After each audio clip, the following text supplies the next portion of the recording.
Leaky valve cover gaskets. This is probably the biggest leak culprit on classic cars. And if this is a battle you're fighting, I'm going to give you a couple of tech tips today to hopefully keep your valve covers drip-free.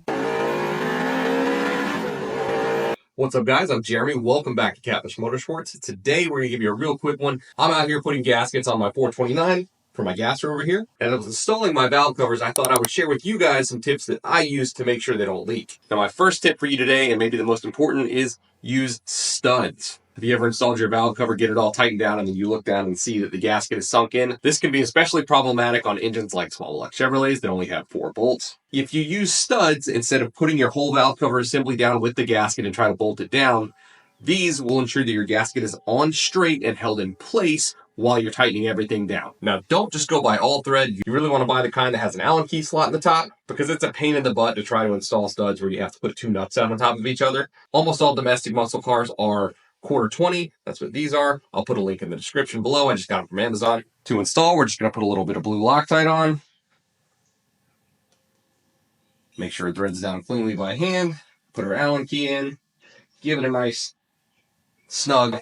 And once that blue Loctite cures, you should be in there good. And now we can see that our gasket is on nice and straight. We can put our cover on at leisure without worrying that it's going to slide out of place. Next subject, gasket types. Valve cover gaskets can be extremely varied, but they basically fall into 2 basic types. You have a cork gasket, and you have a rubber gasket. Now, this is a rubber gasket with a steel core in the middle. I kind of like these, but I use different ones depending on the situation I'm working with. Now, people are going to argue with me about this, but I'll stand by it.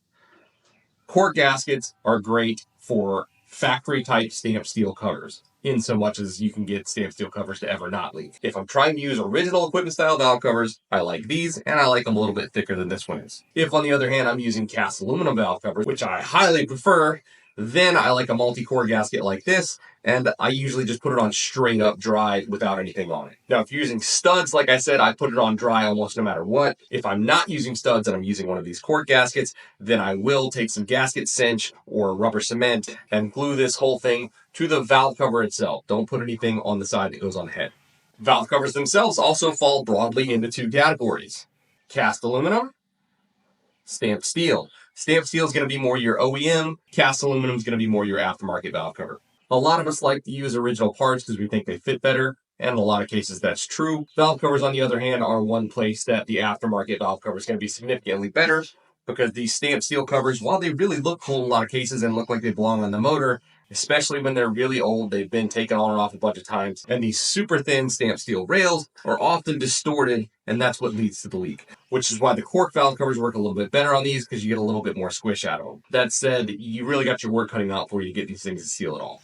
Your cast aluminum cover, by contrast, has a big old thick rail on it that's not going to be distorted, and even if it has been distorted, if you've got a belt sander, you can take this down, give it a little bit of a scuff, and you can usually true it right back up. One downside of the cast aluminum covers is a lot of them, like this, don't have any positive retention devices, tabs, on the valve cover rail like a lot of the factory steel valve covers do. But if you're following pro tip number 1 here and using studs, it's not going to matter. Now, you might notice I'm not following my own advice here with these cast aluminum covers and a cork gasket, but that's because these valve covers are too short to run with these stud girdles, and I'm too cheap to spend $150 on aluminum spacer. So this is 2 cork valve covers that I've rubber cemented together to make this whole assembly tall enough to be able to use. So I get my cool vintage look valve covers and my stud girdles. Last note here, I talked about how hard these stamped steel valve covers can get to be able to seal. That's because warpage is the enemy of a tight seal, and most of these things are just warped all to hell from being used and abused for 50 to 60 years.